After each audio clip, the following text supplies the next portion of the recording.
Hello everyone, एक छोटे से ब्रेक के बाद इन न्यूज़ अपने पुराने फॉर्मेट में फिर से वापस आ गया है और मैं हूं आतिफा काजी। अब आज का टॉपिक आप सभी को पता है, बाल श्रम के ऊपर है। तो इस टॉपिक के अंदर क्योंकि ये समाज से, गरीबी से और सामाजिक न्याय से, नीतियों से यानी पॉलिसीज़ से और इकोनॉमिक डेवलपमेंट से जुड़ा हुआ है, तो इसलिए ये आपके जीएस के तीनों पेपर 1, 2, 3 को कवर करेगा। तो ये बात हुई इस किससे ये टॉपिक जो है वो किससे जुड़ा हुआ है। अब बात कर लेते हैं अपनी ख़बर की। तो ख़बर ये है कि बाल श्रम के, जैसे मैंने बताया कि बाल श्रम के ऊपर है हमारा आज का टॉपिक। तो यूएन की जो 2 एजेंसीज़ हैं, आईएलओ यानी अंतर्राष्ट्रीय श्रम संगठन, जो कि श्रम कानून, जो श्रम मानकों को निर्धारित करता है, उससे रिलेटेड पॉलिसीज़ बनाता है, नीतियाँ बनाता है और इस तरीके के प्रोग्राम तैयार करने का काम करता है जो सभी लोगों के लिए, महिलाओं और पुरुषों दोनों के लिए अच्छे काम को बढ़ावा देने का काम कर सके। और दूसरा है यूनिसेफ, जो बच्चों के लिए काम करती है। तो इन दोनों एजेंसीज़ ने संयुक्त रूप से एक रिपोर्ट जारी की है और उसमें ये कहा गया है कि जो चाइल्ड लेबर है यानी कि जो बाल श्रम है वो पिछले 2 दशक के अंदर बहुत ज़्यादा बढ़ गया है। तो ये इस रिपोर्ट में कहा गया है। अब आगे बढ़ें उससे पहले हम डायमेंशंस पर बात कर लेते हैं कि इस टॉपिक के अंदर हम किन किन डायमेंशंस पर बात करेंगे कि क्या इस खबर के अंदर से क्या किस तरीके से डायमेंशंस निकल कर आ सकते हैं। तो सबसे पहला खबर हम देख ही चुके हैं कि क्या खबर है। उसके बाद जो रिपोर्ट है उसके जो हाइलाइट्स हैं उस पर बात करेंगे, उसके मुख्य बिंदु देखेंगे, बाल श्रम क्या होता है उसको जानेंगे सही तरीके से। इसके अलावा भारत में बाल श्रम की स्थिति को समझेंगे, इसमें संवैधानिक प्रावधान क्या है, क्या इसमें अधिनियम वगैरह में प्रावधान किया गया है अलग अलग में, उसके संदर्भ में इसको हम देखेंगे। और इससे जुड़ा एक इम्पॉर्टेंट अधिनियम है बाल श्रम निषेध और विनियमन संशोधन अधिनियम 2016।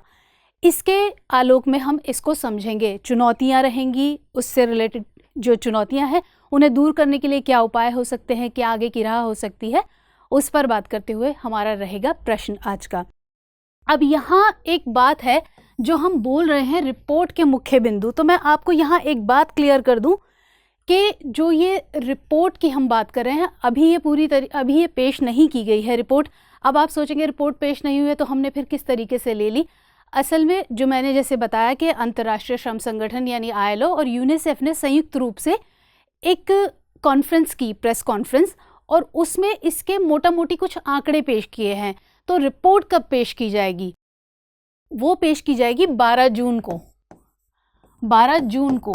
अब 12 जून को क्यों की जाएगी? क्योंकि 12 जून को है world day against child labour. तो ये दिवस है 12 जून को, यानी बाल श्रम निषेध दिवस 12 जून को है, हर साल मनाया जाता है। तो इसी दिन ये रिपोर्ट पूरी तरीके से पेश की जाएगी और ये रिपोर्ट जो है वो किस पर फोकस होगी? जो बाल श्रम के उन्मूलन के लिए अंतर्राष्ट्रीय वर्ष 2021 में जो कार्रवाइयाँ की गई हैं उस पर ये रिपोर्ट केंद्रित होगी। तो अब इसमें जो हमने आज का जो टॉपिक लिया है उसके अंदर जो बात की गई है, तो इन्होंने आईएलओ के जो डायरेक्टर जनरल हैं गाय राइडर, उन्होंने, और यूनिसेफ की जो हेड है हेनरिटा फोर, इन्होंने एक जॉइंट प्रेस कॉन्फ्रेंस की और उसके अंदर इसके कुछ मोटा मोटी आंकड़े बताए हैं जो रिपोर्ट के अंदर के ही हैं। तो इसीलिए हमने यहाँ लिखा कि रिपोर्ट के मुख्य बिंदु। तो रिपोर्ट की ही बातें की गई हैं और उसमें उन आंकड़ों को लेकर चिंता व्यक्त की गई है कि किस तरीके से जो ये आंकड़े हैं वो चौंकाने वाले हैं और चिंताजनक हैं। तो जैसे मैंने बताया कि संयुक्त रूप से जारी करता है और प्रति 4 वर्ष में ये प्रकाशित की जाती है, हर 4 साल बाद ये प्रकाशित की जाती है। इस रिपोर्ट के मुताबिक क्या कहा गया है कि जो वर्ष 2000 और 2016 के बीच में जो बाल मजदूर थे यानी जो बाल श्रमिक थे उनकी संख्या में 94 मिलियन की कमी देखी गई थी। यानी कि जो 2000 से 2016 के बीच में एक ड्रामेटिक स्टाइल में इसमें कमी आई इतनी ज़्यादा। लेकिन फिर उसके बाद क्या हुआ कि 2020 की शुरुआत में बाल श्रमिकों की संख्या जो थी वो 160 मिलियन थी और ये 4 वर्षों में 8.4 मिलियन की वृद्धि हुई। 4 वर्ष कब? 2016 के बाद से 17, 18, 19 और 20। तो ये 4 वर्षों में इसमें वृद्धि शुरू हो गई। अब जो ये वृद्धि थी ये पूरी जो होनी शुरू हुई थी, ये कोविड का जो काल चल रहा है पिछले साल से 2020 से, उससे पहले ही शुरू हो गई थी। ये महामारी की वही बात हो रही है, कोरोना महामारी की बात यहाँ हो रही है। इस महामारी से पहले ही, इस महामारी की चपेट में दुनिया भर के आने से पहले ही ये वृद्धि शुरू हो चुकी थी, स्टार्ट हो चुकी थी। अब इस कोरोना ने इस पर क्या प्रभाव डाला कि जैसे ही कोविड-19 संकट उभरना शुरू हुआ और ये थोड़ा आगे बढ़ा, इसने क्या किया कि वैश्विक स्तर पर 10 में से लगभग 1 बच्चा बाल श्रम में इसमें फंस गया। तो यानी इसकी वजह से दुनिया भर में जो वैश्विक आंकड़े जो बताते हैं इस रिपोर्ट के मुताबिक कि 10 में से 1 बच्चा बाल श्रम में फंसा रहा। और इसमें क्या था, जो उप सहारा अफ्रीका है वो सबसे ज़्यादा प्रभावित क्षेत्र रहा। और इस उप सहारा अफ्रीका में जनसंख्या वृद्धि, अत्यधिक गरीबी और अपर्याप्त सामाजिक सुरक्षा जो उपाय हैं, उनके कारण 2016 में 16.6 अतिरिक्त मिलियन बच्चे बाल श्रम का शिकार हुए। तो अपने आप में ये जो आंकड़े हैं वो बहुत चौंकाने वाले हैं। और इसी को लेकर चिंता व्यक्त करते हुए, जो मैंने जैसे बताया, यूनिसेफ की जो हेड है हेनरिटा फोर, उन्होंने ये इस बात पर बल दिया कि जो कोविड-19 महामारी है जो चल रही है वर्तमान में, जिसका प्रकोप सब जगह फैला हुआ है, तो ये किस तरीके से ख़राब स्थिति को और बद से बदतर बनाती जा रही है। और इसी को देखते हुए तत्काल कार्रवाई की इस पर ज़रूरत है, क्योंकि इसकी वजह से गरीबी बढ़ रही है, जो जिस तरीके से हालात चल रहे हैं, तो इसलिए ज़रूरत है कि तत्काल कार्रवाई की जाए। क्योंकि और अगर ऐसा नहीं हुआ तो क्या होगा कि अगले जो 2 वर्ष हैं उनमें करीब 50 मिलियन बच्चे बाल श्रम करने के लिए मजबूर हो सकते हैं। 50 मिलियन बच्चे बाल श्रम के लिए मजबूर हो जाएंगे, तो बहुत बड़ा आंकड़ा है ये। और इसमें इन्होंने कारण क्या बताया कि जिस तरीके से, जैसे अब लगातार दूसरा साल है जब दुनिया के कई हिस्सों में लॉकडाउन लगाया गया है, स्कूल बंद है सब जगह, ज़्यादातर इसी वजह से इसको लेकर, जैसे लॉकडाउन लग रहा है कई हिस्सों में तो स्कूल भी बंद चल रहे हैं। और जब आर्थिक गतिविधियां रुकी हुई हैं तो आर्थिक तंगी का आना जाहिर बात है इससे, और इसका असर सीधा सीधा जो राष्ट्रीय बजट है उन देशों के जहाँ जहाँ लॉकडाउन लग रहा है, जहाँ जहाँ इस तरह की आर्थिक गतिविधियाँ बाधित हो रही हैं, तो उससे राष्ट्रीय बजट पर भी इसका प्रभाव साफ दिखाई दे रहा है। तो यही कारण है जिस वजह से इस आंकड़े को में वृद्धि बताई जा रही है और ये चिंताजनक आंकड़े बताए जा रहे हैं। और रिपोर्ट के मुताबिक क्या कहा गया कि 2022 के अंत तक अन्य 9 मिलियन बच्चे बाल श्रम में जाने का खतरा है। जो और 9 मिलियन बच्चे हैं उनके भी बाल श्रम में जाने का खतरा है। इसके अलावा जो यूनिसेफ की सांख्यिकी विशेषज्ञ हैं क्लॉडिया कप्पा, इन्होंने ये भी कहा कि ये इस रिपोर्ट की सहलेखिका हैं, तो इन्होंने ये भी कहा कि ये जो संख्या है ये संभावित रूप से 5 गुना अधिक और हो सकती है। कितना? 5 गुना अधिक हो सकती है। और साथ साथ बाल श्रम में पड़ने वाले जो बच्चों की संख्या है वो अगले साल के अंत तक कितनी हो जाएगी? अतिरिक्त रूप से 46 मिलियन तक बढ़ने की इसमें आशंका है। आंकड़े बहुत चौंकाने वाले हैं। और इसमें क्या कहा गया, जो 5 से 11 वर्ष के जो बच्चे हैं, 11 वर्ष की जो आयु के बच्चे हैं, उनका वैश्विक आंकड़ा आधे से ज़्यादा है। इसके साथ साथ जो अगर हम हैज़ार्डस वर्क की बात करें, यानी ख़तरनाक कामों की बात करें, तो इसमें जो बच्चे हैं वो 5 से 17 वर्ष की आयु के बच्चों में उल्लेखनीय वृद्धि देखने को मिली है कि हैज़ार्डस कार्य में भी बच्चे और ज़्यादा लगे हैं। जाहिर बात है जब आर्थिक तंगी होगी तो जिस तरीके का काम मिलेगा उसमें जाएंगे, उसमें संलग्न होंगे, उसमें लिप्त होंगे। तो इसी को देखते हुए इसके अंदर क्या आता है कि जो खनन और भारी मशीनरी जैसे जो ख़तरनाक उद्योगों में बच्चे लगे हुए हैं वो सप्ताह में 43 घंटे से भी ज़्यादा काम कर रहे हैं। तो ये इसमें बात कही गई है। और 2020 की शुरुआत में रिपोर्ट में कहा गया कि जो 2020 है उसकी शुरुआत में 79 मिलियन बच्चे, यानी 79 मिलियन बच्चे ख़तरनाक कार्यों में यानी हैज़ार्डस वर्क में संलग्न थे, उसमें शामिल थे, जो 4 साल पहले की तुलना में 6.5 मिलियन अधिक है। यानी वही 2016 के बाद की बात हो रही है। 2016 के बाद हम जो 2020 की बात कर रहे थे, तो 4 साल पहले की जो तुलना है उसकी तुलना में 6.5 मिलियन अधिक था ये आंकड़ा। अच्छा, उप सहारा अफ्रीका का हमने बताया कि वो सबसे ज़्यादा प्रभावित रहा। तो 5 से जो 17 साल के जो बच्चे हैं उनका जो वर्ग है, उनका जो आयु के जो लगभग 1/4 बच्चे पहले से ही बाल श्रम में शामिल है, बाल श्रम कर रहे हैं। 5 से 17 वर्ष के जो बच्चे हैं, वो 1/4 बच्चे जो उनकी कुल आबादी है 5 से 17 वर्ष के आयु वर्ग की, वो पहले से ही बाल श्रम में है। अगर हम यूरोप और उत्तरी अमेरिका को इस मामले में आंकड़ा देखें तो वो 2.3% है। तो ये बात हुई इस रिपोर्ट के मुख्य बिंदुओं की। अब हम समझते हैं कि बाल श्रम क्या होता है। तो हम बाल श्रम को अंतर्राष्ट्रीय श्रम संगठन यानी कि ILO, इसके हिसाब से देखें कि इसने किस तरीके से परिभाषित किया है। तो इसका कहना है कि ऐसा कार्य जो बच्चों को उनके बचपन, उनकी क्षमता और उनकी गरिमा से वंचित करे और इसके अलावा उनका जो शारीरिक और मानसिक विकास है उसमें बाधक हो, यानी कोई भी इस तरीके का कार्य जो बच्चे के शारीरिक और मानसिक विकास को बाधित करता हो, उनकी गरिमा से उनको वंचित करता हो और जो उनकी क्षमता है, उनका बचपन है, उनसे उनको वंचित करता हो, तो वो कार्य जो है वो बाल श्रम कहलाते हैं। तो ये ILO की परिभाषा है। ILO इस तरीके से बाल श्रम को परिभाषित करता है। अब बाल श्रम के बहुत सारे कारण हैं, जैसे अभी हमने कोरोना का असर देखा, कोविड महामारी का देखा कि उसने किस तरीके से और इस पर प्रभाव डाला है और असर डाला है। तो इसके आमतौर पर जो मेजर कारण निकल कर आते हैं कि कमज़ोर आर्थिक स्थिति, सामाजिक स्थिति, इस तरीके के जो कारण हैं वो बाल श्रम में बढ़ोतरी करते हैं, बाल श्रम को बढ़ावा देते हैं, इस तरीके के कारण। अब बाल श्रम को हमने देख लिया कि बाल श्रम किस तरीके ILO ने किस तरीके से परिभाषित किया है।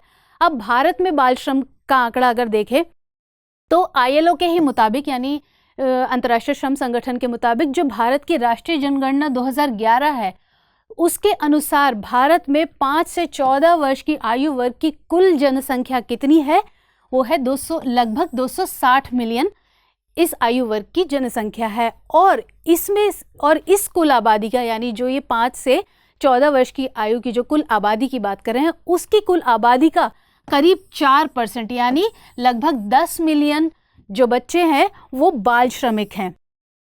तो सोचने वाली बात है कि इतना बड़ा हिस्सा, 4% बच्चे इस आबादी में से बाल श्रमिक हैं। तो ये भी अपने आप में एक चौंकाने वाली बात है। अब हम इसके जो भारत में हम बाल श्रम की बात कर रहे थे, इसका संवैधानिक प्रावधान देखें या अलग अलग जो अधिनियम है उनमें क्या प्रावधान किए गए हैं।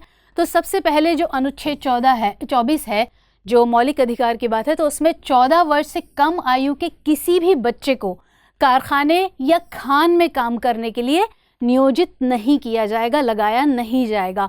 और इसके अलावा किसी ख़तरनाक काम में, जैसे हमने हज़ार्डस वर्क की बात की, तो किसी भी ख़तरनाक काम में भी उसको नहीं लगाया जाएगा। इसके अलावा एक है खान अधिनियम 1952। ये क्या कहता है? ये कहता है कि 18 वर्ष से कम आयु का कोई भी व्यक्ति, कोई भी पर्सन जो 18 वर्ष से कम उम्र का है, उसे खदान में मजदूरी करने पर, खदान में मजदूरी नहीं करेगा, उस पर रोक लगाता है। इस तरीके के जो इतनी उम्र के जो भी व्यक्ति है, 18 वर्ष से कम उम्र का जो भी व्यक्ति है, उसके खदान में मजदूरी कराने पर रोक लगाता है। इसके अलावा शिक्षा का अधिकार अधिनियम 2009 है। ये आप सभी को पता होगा कि 6 से 14 साल की उम्र के जो बच्चे हैं, सभी बच्चों को, जो 6 से 14 साल की उम्र के किसी भी बच्चे को, हर बच्चे को मुफ्त और अनिवार्य शिक्षा का अधिकार देता है। तो ये बात हुई भारत में बाल श्रम की। अब हम देखते हैं, जो हमने इस पर बात की थी, ये स्पेसिफिक जिसकी हम बात करें, बाल श्रम निषेध और विनियमन संशोधन अधिनियम 2016। ये क्या कहता है? तो ये कहता है कि 14 साल से कम उम्र के बच्चों के लिए, जो 14 साल से कम उम्र के बच्चे हैं, वो काम कर सकते हैं। कब काम कर सकते हैं? किस तरीके से? कि परिवार से जुड़े व्यवसाय को छोड़कर विभिन्न क्षेत्रों में काम करने पर रोक का प्रावधान है। यानी कि अगर किसी का कोई फैमिली बिजनेस है तो उस तरीके के बिजनेस में वो काम कर सकते हैं। लेकिन कैसे काम कर सकते हैं, इस पर बात करेंगे भी कि इसके अलावा एक और है कि 14 साल से कम उम्र का कोई भी बच्चा, 14 साल से कम उम्र का कोई भी बच्चा ना तो फैक्ट्री में और ना ही खदान में काम करने के लिए नियुक्त किया जाएगा, उसको नहीं रखा जाएगा खदान या फैक्ट्री में काम करने के लिए, और ना ही किसी अन्य खतरनाक कार्य में उसको लगाया जाएगा। अब जो हम फैमिली बिजनेस की बात कर रहे थे, परिवार से जुड़े व्यवसाय की बात कर रहे थे, तो उसमें बच्चे केवल स्कूल से आने के बाद या स्कूल की छुट्टियों के दौरान यानी वेकेशंस के दौरान ही उसमें काम कर सकते हैं और परिवार के स्वामित्व वाले सुरक्षित क्षेत्रों में काम करने की अनुमति उनको होगी। यानी कि जो उनका फैमिली बिजनेस है तो फैमिली बिजनेस उनके लिए वैसा ही माहौल प्रोवाइड किया जाएगा, एक सुरक्षित माहौल प्रोवाइड किया जाएगा। तो ऐसे माहौल में बच्चे काम कर सकते हैं, वरना तो नहीं, बच्चों को किसी भी इस तरह से फैक्ट्री खदान में किसी भी तरीके से किसी हजार्डस वर्क में नहीं लगाया जाएगा, ये कहता है ये अधिनियम। अब हम इससे जुड़ी चुनौतियों की बात करते हैं। चुनौती की बात करें तो जैसे मैंने आपको बताया था कि यूनिसेफ की हेड हेनरिटा फोर ने बहुत ज़्यादा बल देकर कहा कि कोविड-19 से किस तरीके से जो हालात हैं वो बद से बदतर हो रहे हैं। इसके अलावा जो ILO के डायरेक्टर जनरल हैं, अंतर्राष्ट्रीय श्रम संगठन के जो डायरेक्टर जनरल हैं गाय राइडर, उन्होंने ये कहा कि जो नए अनुमान हैं, जो ये अनुमान लगा, ये मोटा मोटी अनुमान है, अभी रिपोर्ट पूरी पेश होनी बाकी है, तो सोच सकते हैं कि किस तरीके से आंकड़े और चिंताजनक सामने आ सकते हैं। तो गाय राइडर ने ये बात कही कि जो नए अनुमान है वो चिंताजनक है, और उन्होंने ये भी कहा कि जब तक जो नई पीढ़ी है, जो वर्तमान नई पीढ़ी है या आने वाली नई पीढ़ियां हैं, उनको इस तरीके के जोखिम से नहीं बचाया जाएगा तो हमारा भविष्य किस तरीके का होगा, किस तरीके से खड़ा रह सकता है, ये सोचने वाली बात है। और उन्होंने ये भी कहा कि हम उस क्रूशल टाइम में इस वक्त हैं कि जहां सब कुछ इस बात पर डिपेंड करता है कि इस जो वर्तमान स्थिति है उसमें हम किस तरीके से एक्शंस लेते हैं, किस तरीके से हम रिएक्ट करते हैं, तो हमारा भविष्य या आने वाला वक्त इसी बात पर डिपेंड करता है। तो गाय राइडर की जो ये बात है ये अपने आप में सोचने के लिए मजबूर करती है कि स्थिति किस तरीके की हो चुकी है। तो चुनौती की बात करें तो कोविड-19 जो संकट है उससे ख़राब स्थिति और ज़्यादा बदतर होती जा रही है। तो ये महामारी जो है वो भी अपने आप में एक बहुत बड़ी चुनौती बन गई है। पहले भी जो जिस तरीके से हालात थे वो बाल श्रम को लेकर हमेशा से बातें होती रही है, हमेशा से एक मुद्दा रहा है। तो कोविड-19 ने आग में घी की तरह काम किया है, कर रहा है। तो ये अपने आप में एक चुनौती है, एक बड़ी समस्या है, और इसी की वजह से ख़राब आर्थिक स्थिति चल रही है। जैसे मैंने कहा कि दुनिया के कई हिस्सों में लॉकडाउन लग रहा है, स्कूल बंद हैं। तो इस वजह से जब आर्थिक गतिविधियां बंद हो गई तो परिवार की जो आय है वो कम हो गई। तो जो परिवार बच्चों को स्कूल भेजने की क्षमता रखते भी थे, और अगर जिस तरीके से अब स्कूल बंद है और उनकी आमदनी ख़त्म हो चुकी है परिवारों की, तो बच्चा घर पे बैठा है तो उन्होंने उसको भी काम पर लगा दिया कि काम करे भाई, खाने को तो चाहिए ना। तो इसलिए परिवार के जितने लोग हैं सब कमाओ, चाहे बच्चा है चाहे बड़ा है, जो भी है, जिसको काम मिले वो काम करो। तो इससे जो ख़राब स्थिति है वो बन रही थी और परिवार जो है वो और ज़्यादा गरीबी की तरफ अग्रसर हो रहे हैं, और ज़्यादा परिवार। तो उसकी वजह से भी ये जो स्थिति है वो और उजागर हो रही है और ज़्यादा बढ़ रही है। जैसे मैंने कहा, गरीबी की ओर अग्रसर हो रहे हैं परिवार सारे। तो जो इसकी मार से ज़्यादा प्रभावित हो रहे हैं जो परिवार, तो उनकी स्थिति और ज़्यादा ख़राब हो गई, और इस वजह से ये स्थितियां और उत्पन्न हो रही हैं। इसके अलावा जो सामाजिक सुरक्षा कवरेज के जो मौजूदा स्तर हैं, तो उनमें अगर गिरावट आती है तो भी समस्या एक बड़ी हो सकती है, एक बड़ी चुनौती बन सकती है। किस तरीके से कि जाहिर बात है जब आर्थिक गतिविधियां बंद हैं, इकोनॉमिक एक्टिविटीज़ नहीं हो रही हैं, तो लोगों के पास काम नहीं है, सरकार को भी राजस्व में कमी होगी। तो सरकार जो इस तरीके के जो वर्ग हैं उनके लिए जो भी प्रोग्राम्स करती है, जो भी योजनाएं चलाती है, उनको फंड करती है, तो उसमें भी कहीं ना कहीं प्रभाव उस पर भी दिखाई देगा। तो इससे अगर और ज़्यादा इसी तरीके से प्रभाव पड़ता रहा, और ज़्यादा गहराया ये, तो उससे अगर इन सब में कमी आती है, इन सब के स्तर में कमी आती है, तो वो भी एक चिंता का विषय बनेगा और सोचने वाली बात है। आप जैसे जो संयुक्त राष्ट्र की एजेंसियों की बात कर रहे थे हम, कि यूनिसेफ और ILO, अंतर्राष्ट्रीय श्रम संगठन, तो इन्होंने इन्हीं सब आंकड़ों को देखते हुए चेतावनी दी है कि जो कोविड संकट है इसके कारण अतिरिक्त आर्थिक संघर्ष और स्कूल बंद होने से, एक तो पहले से ही बाल श्रम में जो बच्चे लगे हुए थे वो स्कूल बंद होने और आर्थिक जो संघर्ष है और ज़्यादा बढ़ जाने की वजह से और ज़्यादा इसमें संलिप्त होने के लिए मजबूर हो गया, और ज़्यादा लंबे टाइम तक कार्य करने के लिए। यानी कि पहले तो बच्चे स्कूल भी चले जाते थे, और जो मैंने जैसे बताया कि कुछ परिवार अपने बच्चों को स्कूल भेजने की क्षमता रखते थे, लेकिन भले ही अब स्कूल बंद है लेकिन आर्थिक गति जो उनकी इनकम है वो भी तो नहीं हो रही है, तो आर्थिक स्थिति ख़राब होती जा रही है। तो बच्चे और ज़्यादा जो बाल श्रम में लगे हुए थे वो और भी ज़्यादा अतिरिक्त घंटे काम करने के लिए मजबूर हो रहे हैं, विवश हो रहे हैं। तो बहुत सारी चुनौतियां हैं और आप अपने आप में सोचने वाली हैं कि किस तरीके से क्या स्थिति बनती जा रही है और क्या किस तरीके से आगे बढ़ रहे हैं। अब हम इसमें कुछ उपाय देख सकते हैं, लेकिन उनको देखने से पहले हम आज का प्रश्न नोट कर लेते हैं। तो प्रश्न नोट कर लीजिए पहले आप। बाल श्रम किस तरह किसी देश के भविष्य को प्रभावित करता है? कोविड महामारी के चलते बाल श्रम पर पड़ने वाले प्रभावों को रेखांकित कीजिए। यहाँ जो बाल श्रम है किस तरीके से किसी भी देश की अर्थव्यवस्था को प्रभावित करता है, किस तरीके से हर पहलू से उसको प्रभावित करता है, एक बच्चे पर उसका क्या असर पड़ता है, तो वो सारी बातों के साथ साथ अब जो कोरोना महामारी चल रही है उसका जो संकट है, उसका जो क्राइसिस है, वो किस तरीके से इस पर प्रभाव डाल रहा है, उनको आपको बताना है। 250 शब्दों में आप ये बताइएगा। तो इस पर इसका उत्तर लिखने की आप प्रैक्टिस कीजिए, जिस तरीके से हमने इन सारे पहलुओं पर बात की है उनको ध्यान में रखते हुए। अब हम बात करते हैं कुछ उपायों की कि या आगे की राह क्या हो सकती है, क्या वे फॉरवर्ड हो सकता है। तो सबसे पहले तो ये कि बेहतर सामाजिक सुरक्षा उपाय अपनाकर इनकी तरफ ध्यान देकर और भी ज़्यादा जो बेहतर सामाजिक सुरक्षा उपाय हैं उनकी तरफ ध्यान देकर इस स्थिति से उबरा जा सकता है, इस स्थिति से बाहर निकलने की कोशिश की जा सकती है। इसके अलावा बाल श्रम के प्रति समाज में ज़ीरो टॉलरेंस की जो मानसिकता है कि उसको बढ़ावा दिया जाए कि भले ही लोग परेशानी से जूझ रहे हैं, दुनिया में इस वक्त बहुत सारे हिस्से ऐसे हैं जो इस परेशानी से जूझ रहे हैं, लेकिन बच्चों के बारे में सोचना होगा क्योंकि बच्चे कल का हमारा भविष्य है, दुनिया का भविष्य है, तो उनके बारे में सोचना होगा। यहाँ मुझे गाय राइडर की वही बात याद आ रही है कि जिस तरीके से हम अपनी पीढ़ी को इस तरह के जोखिम से जब तक नहीं बचाएंगे तो हमारा भविष्य क्या होगा हम सोच सकते हैं। तो इसलिए ज़रूरी ये है और सब कुछ इस बात पर डिपेंड करता है कि आज हम किस तरीके के एक्शन लेते हैं, किस तरीके से रिएक्ट करते हैं इन सब मामलों के प्रति।